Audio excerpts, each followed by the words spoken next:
Evet, Esselamu Aleyküm kıymetli dostlar. Şu anda Allah nasip ederse Kızılcahamam'a doğru gidiyorum.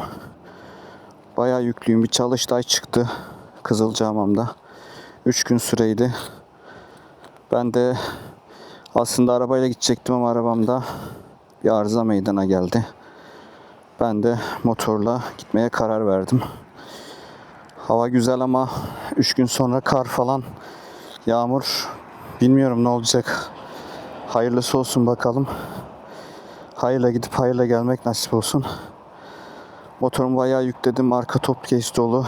Çantayı sığdıramadığım için şu şekilde bağladım. Alt tarafta dolu. Kameramı da ayarladım. Evet. Şunu da bağlayamadım. O kadar bir saatten beri şununla uğraşıyorum. Şimdi benzini aldım. Ve yola doğru koyulacağım inşallah.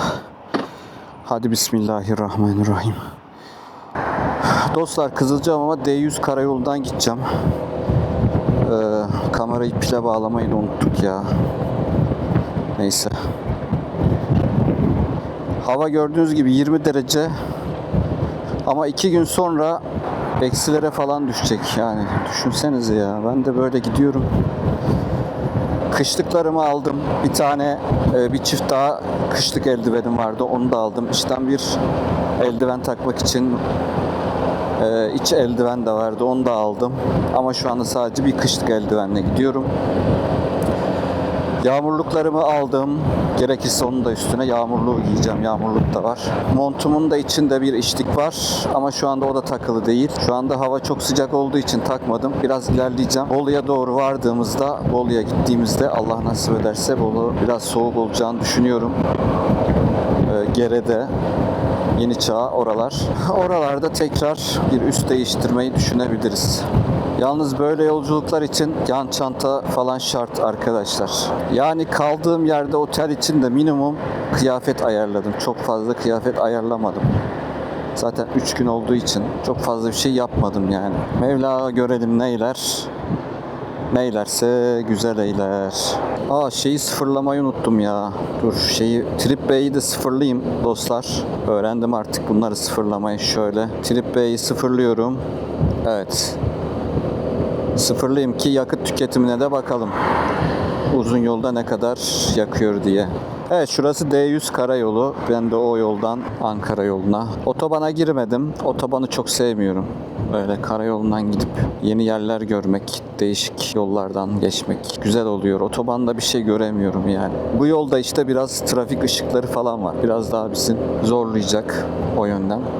Ama Bolu Dağı var. Bolu Dağı geçidinden geçeceğiz. Gerede'deki o güzel yaylaların üzerinden geçip Kızılcahamam'a ineceğiz. Otobanda bunların hiçbiri olmuyor. Otobanda düz gidiyorsunuz kıymetli dostlar. Yani bir saatte hazırlayabildim arkadaşlar. Alt bagajı çok geniş ADV'nin. Arka top case'i de geniş. Ama buna rağmen tam sığdıramadım yani. O yüzden çantayı da arkaya bağladım ama şu an fark ettim, çantanın arkada olması gerçekten güzel oluyor sırtımı yaslama adına. Şu GoPro'yu da takamadım. GoPro da çantada aslında ama onun da şu aparatını koyduğum yer biraz altta kaldı. Üşendim yani. Artık tek kamerayla belki dönüşte bir şey olmazsa çift kamerayla gideriz. Allah nasip ederse. Anneme söz verdim. 120'yi geçmeyeceğim diye. 110 muydu lan o? 120 idi galiba ya. Dostlar, şimdi Hende'ye kadar böyle dümdüz bir yol. Şu gördüğünüz sağ tarafındaki dağlar kameradan görünüyor mu bilmiyorum. Büyük dağlar var orada.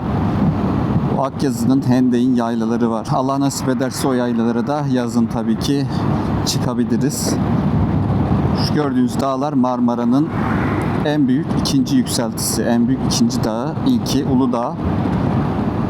Yani Uludağ'dan sonra gelen ikinci büyük dağ burası Marmara bölgesinde dostlar. Çok güzel ormanlar, akarsular, şelaleler ve yaylalar var. Bu gördüğünüz dereler de hep o suların, dağlardaki suların eseri ve bu sular da buradan Karadeniz'e, Kocaeli taraflarında, Karasu taraflarından denize dökülüyor dostlar. Ve bu sularda bu toprakları bereketli kılıyor. Allah bu bölgeye de böyle bereket nasip etmiş. Mevsimde 3 öğün, 3 ürün, 4 ürün, hatta 5 ürün çıkaranlar var. Yani 5 kere tarlayı ekip biçiyor. Bu şekilde dümdüz devam ediyoruz. Bu yol böyle düz bir yol. Ta ki Hendek'e kadar. Hendek'ten sonra biraz böyle rampalar falan var. Hendek'ten sonra yine düzlük başlıyor ve Kaynaşlı'ya kadar. Kaynaşlı'dan sonra Bolu Dağı'nı çıkacağız. Bolu, meşhur Bolu virajları, Bolu Dağı virajları. Kışın geçit vermeyen virajlar. Haberlerde sıklıkla duyduğunuz kardan dolayı tabi. Oradan aşağı indikten sonra da Bolu'ya gideceğiz. Daha sonra da Gerede, Yeniçağ, Gerede ve Kızılcahamam'a doğru yolumuz devam edecek. Şu Opet'te dursam mı ya? Evet dostlar, gördüğünüz gibi çantayı bu şekilde bağladım. Motorun hali bu. Şimdi bir de dönüştekini çekeriz. Şöyle motorumun hali. Şimdi bir de dönerken bakalım ne kadar çamur, pis, kir olacak. PCX'ten daha fazla kir tutuyor dostlar.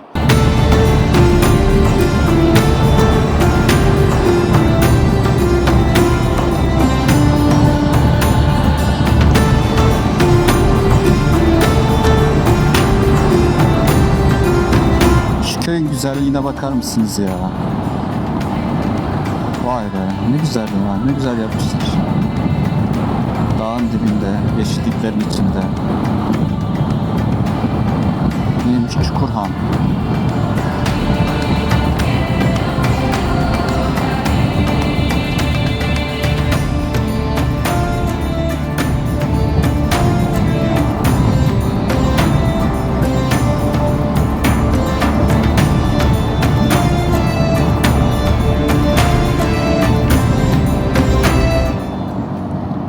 Yalnız var ya, şu bileğim yavaş yavaş ağrımaya başladı ya. Gazdan. Şu şeyden de alamadım. Gaz kolundan. Ucuz bir aparat var. Keşke alsaydım ya. Uzun yolda iyi oluyor onlar. Şöyle çevirmekten bakalım ne olacak. Alışık değiliz ondan belki de yani. Evet, şu anda yakıt tüketimimize bir bakalım. Trip B'ye geçiyorum. Trip B, evet, 3.6 litrelik bir yakıt tüketimiyle devam ediyorum arkadaşlar. Ancak 120'yi geçmedim. 100, gördüğünüz gibi 110, 120 arası yani. Evet dostlar, şu yakıt göstergesi çok küçük olduğu için yani ona dikkat etmek lazım. PCX'te kocamandı. Yani görmemeniz mümkün değildi. Ama bunda çok küçük yapmışlar. Yani alışma meselesi bence. Alışırsanız yani iyi olur diye düşünüyorum. Alışmazsanız da kaçırabilirsiniz yani benzin istasyonunu. Şurada bir mola vereyim. Hava biraz serinlediği için şu şeyleri de takayım. Şimdi Bolu'ya geldik. Şöyle yavaş yavaş devam edelim. Evet dostlar, Kaynaşlı'dayız şu anda. Karşımızda gördüğümüz yerde Bolu Dağları. Şimdi ADV motorumuzla inşallah Bolu Dağları'ndan çıkacağız. Gördüğünüz rampa Bolu Dağı rampası dostlar. Burada fazla kesinti yapmadan tepeye kadar birlikte çıkalım Allah nasip ederse. Şurada gördüğünüz viyadükler de dostlar, şu ilerideki viyadükler de otoban girişi. Otobanla tünelden geçip Bolu Dağı tünelinden geçip Bolu'ya ulaşıyorlar ama burası da eski yol. Otoban yapılmadan önce bu yol kullanılıyordu. Hala da kullanılıyor. Yol üstünde birçok manzaraya hitap eden yerler var. Kahvaltı yapabileceğiniz yerler, kebapçılar falan, köfteciler dolu. Fiyatları konusunu bilmiyorum tabii. Ben hiç durmadım burada. Evet, virajlara başlıyoruz dostlar.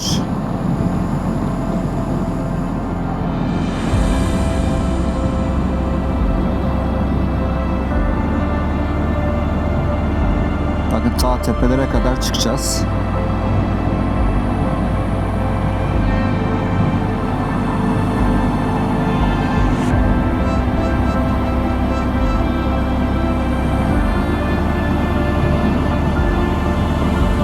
Şuraya geçtik. Konur mu buraya?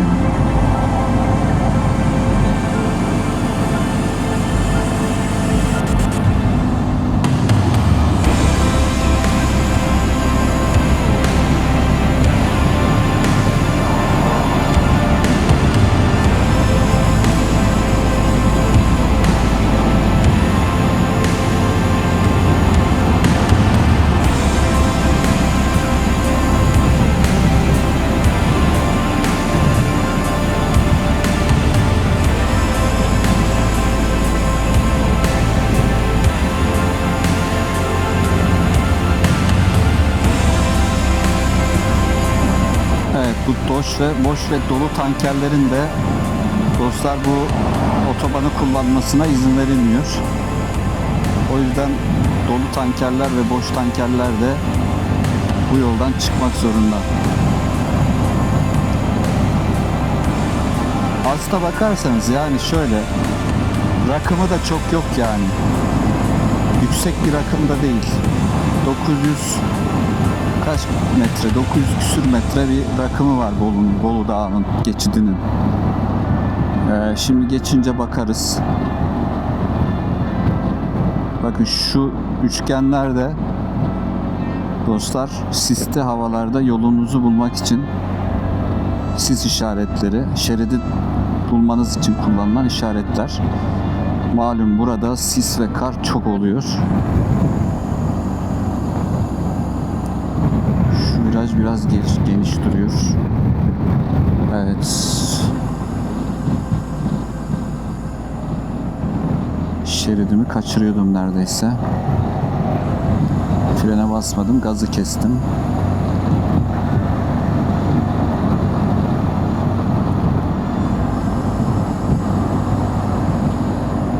Hava düştü yani sıcaklık olarak 18 dereceye düştü. Ve bir rüzgar var havada. Evet, devam edelim. Daha tam tepeye çıkmadık.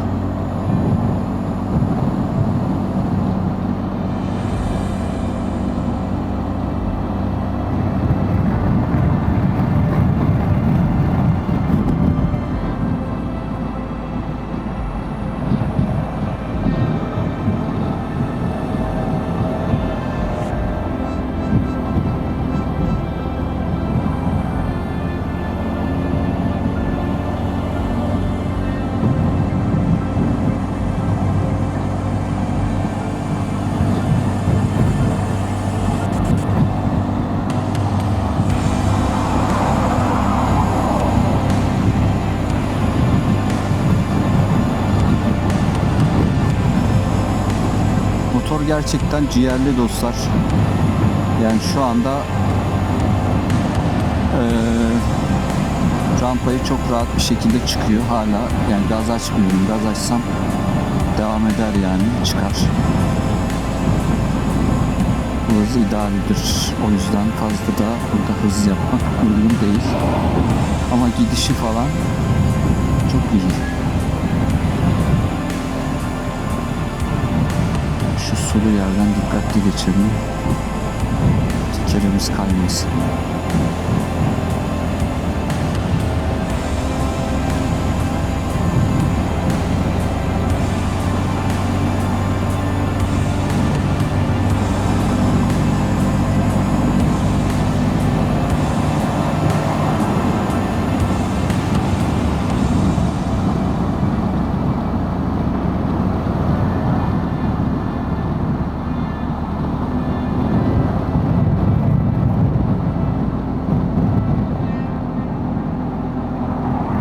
Geç kardeş geç.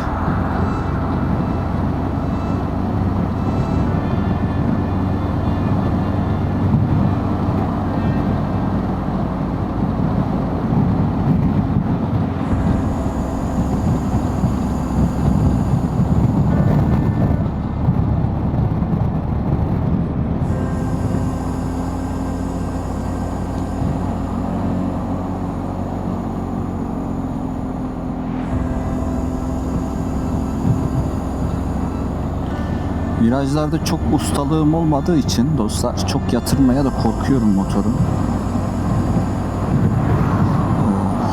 Sonuçta acemiyim yani bu işin. Çok da tecrübeli değilim viraj noktasında. Her ne kadar tekerler iyi gibi gözükse de riski almaya değmez. Yavaş yavaş dönmekte fayda var.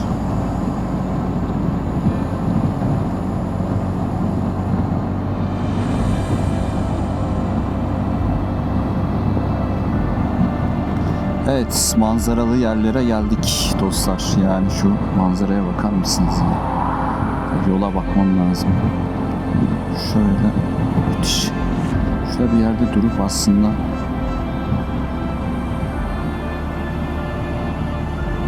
duracak yerleri de hep şey yapmışlar.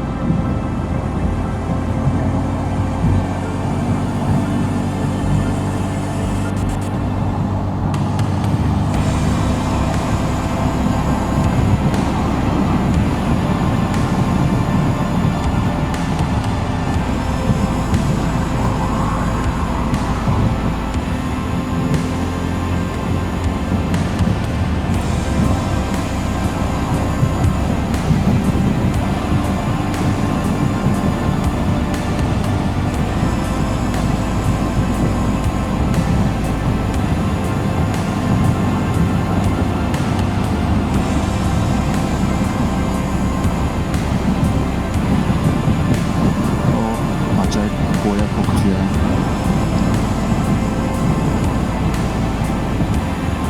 Evet, Bolu Dağı geçidi. Rakım 900. 900 yani rakıma bakın arkadaşlar, 900. 900 ama burada acayip kış kıyamet oluyor. Yani bu rakım. Yani şu rakım çoğu doğudaki illerin il merkezlerinin rakamından daha düşüktür yani. Evet, Bolu Dağı'ndan indik dostlar. Şimdi nereye geldik? Bolu'ya geldik. Acayip esiyor ya. Hava soğudu. Bu da yetmezse üstüne bir de yağmurluk giyeceğiz. Aslında hava çok soğuk değil şu anda ama sert bir rüzgar esiyor. Aslında arkadan esmesi güzel. Evet, şunu biraz daha sıkalım. Hadi bismillah.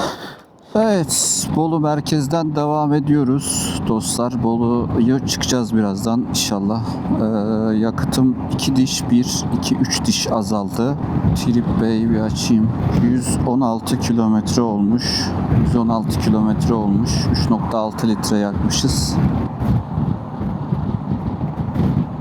Tepelerde hala kar var dostlar. Şuraya bakar mısınız? Evet dostlar, şimdi bu Bolu'dan çıktık. Bolu'dan çıkınca yavaş yavaş Yeniçağ'a doğru gidiyoruz. Yeniçağ'da benzin alabilirim ya da Gerede'den alalım. Şimdi burada biraz rampa çıkacağız gibi. Rakım burada gitgide artacak. Soğuklukla tabii. Sol tarafta otobanı görüyorsunuz. Otobanla yan yana gidiyoruz. 120'yi geçmemeye çalışıyorum. 110-120 arası gidiyorum. Bu hem motoru yormuyor hem de anneme söz verdiğim için fazla hızlı gidemiyorum. Arada bir geçiyor ama ona da kusura bakmasın. Hakkını helal etsin. Ani gaz açışlarında falan hızlanmak zorunda kalabiliyoruz. Dostlar, rampalarda hiçbir şekilde düşmüyor yani motor. Elim sabit gazda, yani o hızda çıkıyor. Yani hiç rolantiden falan düşmüyor. Şu anda rampa çıkıyorum. Kamerada pek belli değil gerçi ama hiçbir şekilde bir hani düşeyim falan yok. Hatta basınca da ilerliyor, yürüyor yani. Bulutlar gözüktü. Yağmur bulutları. Motorum 1-2 gün yağmur altında kalacak. Brandayı da alacaktım ama şey yapamadım ya. Brandaya yer bulamadım. Yakıt deposu biraz daha fazla olsaymış iyiymiş ya. Şöyle 16-17 litre olsaymış. 1, 2, 3, 4 diş kaldı. Yani şu an tam yarı oldu. Evet, tam yarısı oldu. Triplerime baktığım zaman da trip A, trip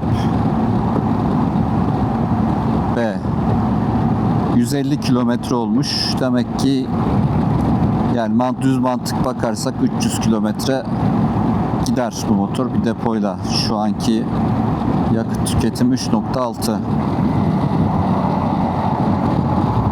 Şurası çok güzel arkadaşlar. Menderesler var. Muhtemelen şu tepede uçan da kartal mı o ya?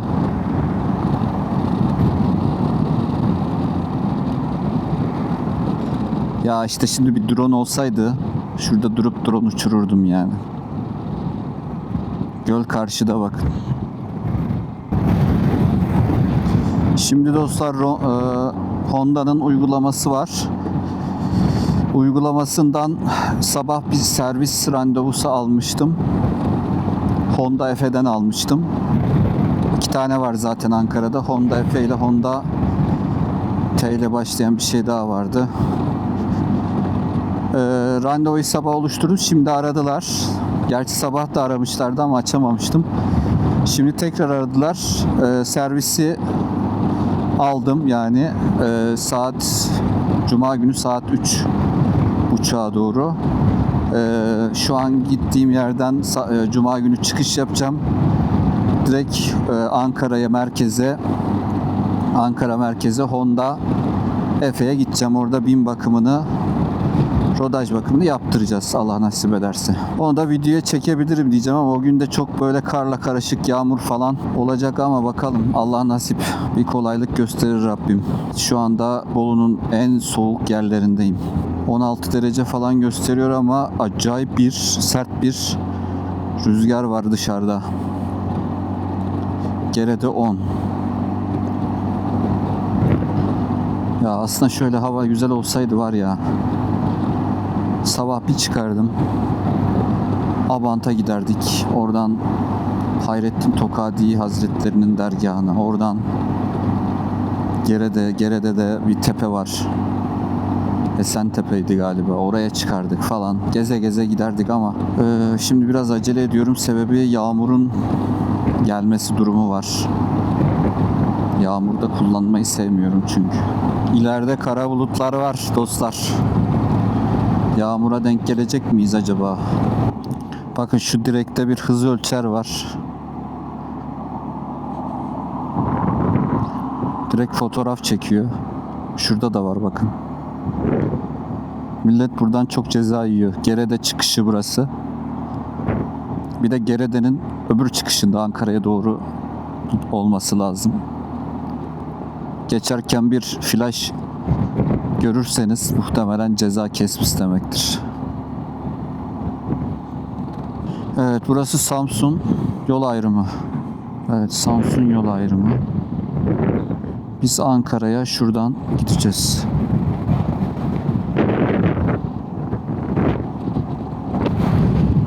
Evet, yağmur bulutları o tarafta. Oo. Üzerimi kapatayım hemen. Acayip esiyor ya.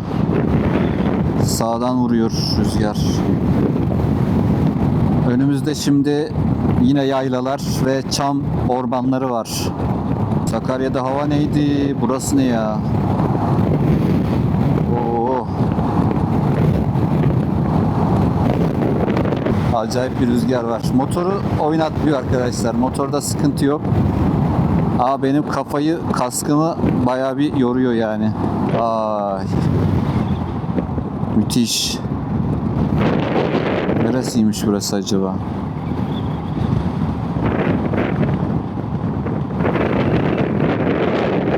Murat Tafk falan tam okuyamadım ya. Ay kuş. Birçok kuş çeşidi de gördüm. Bakın şurada da var bir tane.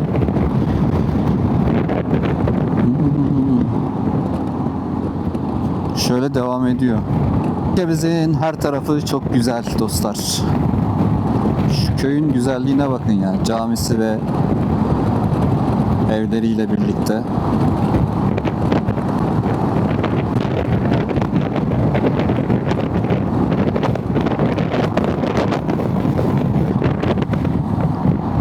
Evet dostlar, şimdi bu yol benim Türkiye'deki en sevdiğim yollardan birisi. Gerede ve Kızılcahamam arasındaki bu yol. Bakın yavaş yavaş çam ağaçları başlıyor. Gerçi şu anda kıştan çıktık. Çok bir yeşillik göremeyiz ama müthiş bir hem havası hem yolun güzelliği hem virajları 10 numara 5 yıldız.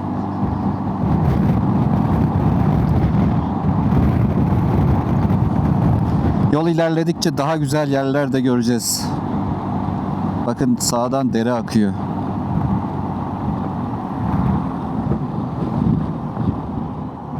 Görüyorsunuz. Vay be. Yani şurada oturup çay may içilebilir yani. Tabii bu havada olmaz ama bakmayın, güneş değil. Güneşli ama çok esiyor. Soğuk yani. Ama şurada bak su da var. Oo. İnşallah başka sefere bunları not ediyorum. Evet bakın bu şey boyunca herhalde dere bu vadi boyunca gidiyor.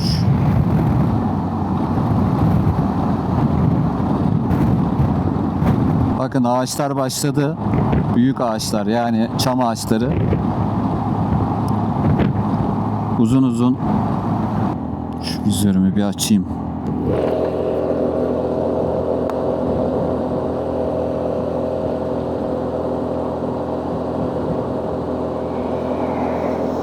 Oh var ya, ne güzel bir havası var ya. Şuraya bakar mısınız?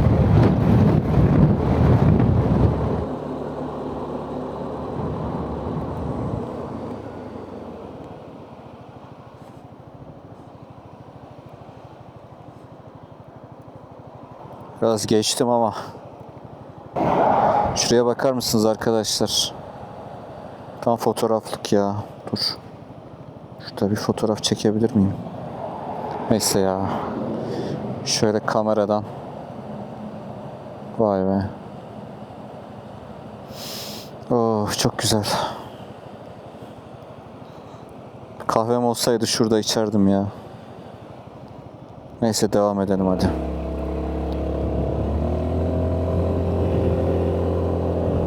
Evet bakın şu köy sanırım derenin de geçtiği yer.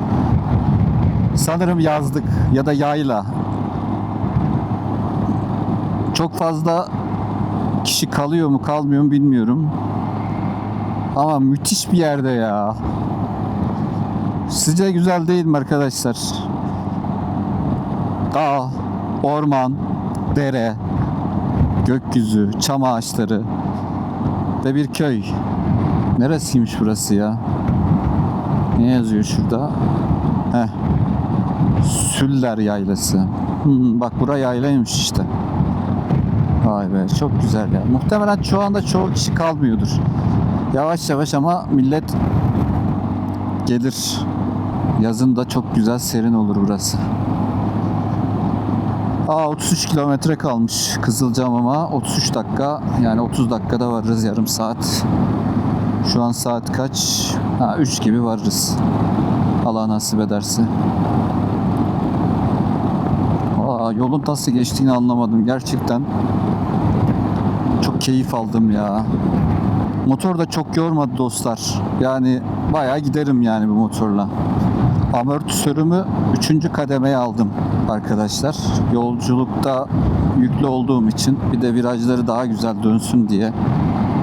Ay be ne güzel yere ev yapmışlar ya.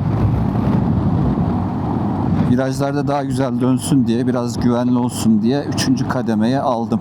O yüzden biraz sert geldi. Ama tabii ki PCX'e göre kat kat iyi. Akyarma geçidi 1570. Vay. Bayağı çıkmışız ya. Ama nasıl çıktık bilmiyorum. Şu anda 12 derece. Kızılcahamam neden demişler acaba ya? Bunu benim araştırmam lazım. Kızılcahamam'ın bir sodası vardı dostlar. Ben memleketten gelirken arabayla Sakarya'ya hep burada Kızılcahamam'dan da geçtiğim zamanlar bayağı oluyordu. Hep geçmemde de Kızılcahamam'ın sodasından alıyordum. En son 2-3 yıl önce ya da 4 yıl önce bilmiyorum, depremden önceydi. Geçtiğimde soda almak için yine markete girdiğimde Kızılcahamam'ın içindeki o market vardı. O markete girdim. Soda sordum. Soda yok dediler. Kızılcahamam'ın suyu bitmiş. Yani soda suyu bitmiş dediler bana o zaman. Çok üzülmüştüm. Tekrar ama kazı falan çalışmaları yapıyorlar falan demişti marketçi. Bayağıdırlı da Kızılcahamam sodasını görmedim yani. Geçen ama birkaç ay önce Tarım Kredi Kooperatifinde gördüm sanırım. Kızılcahamam soda tekrar çıkmış herhalde. Sanırım tekrar yerden çıktı. Ona biraz sevindim yani, güzel. Ah şu hallere bak ya. Oh. Nefesim kesildi. Şunu açayım ha. Vizörüm açık gidiyordum da aslında tehlikeli vizör açık gitmek. Bir arkadaş da yoruma yazmıştı zaten. Aniden bir sinek, bir kuş, ne bileyim bir taş, çivi, vida neyse gelebilir. O yüzden vizörü kapalı gitmekte fayda var dostlar. Şehir merkezi. Burada bir de soğuk su var ya. Oraya da gidilebilir aslında. Şuradan mı gireceğim? Navigasyonu açsaydım iyiydi. Soğuk Su Milli Parkı. Şu vizörü bir açayım. 18 derece. Aa bak burası sıcakmış ya. 18 dereceye çıktı hava. Buradan giriyorum. Şehir merkezi diyor.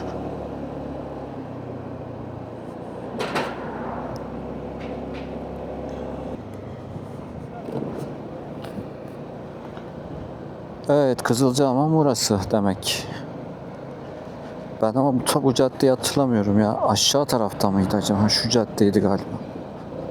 Yani şu eldiveni çıkarınca içinden sıcak seriniz.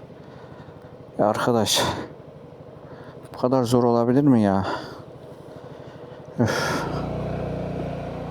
Evet. Nereden gidiyoruz kardeş? Ortala.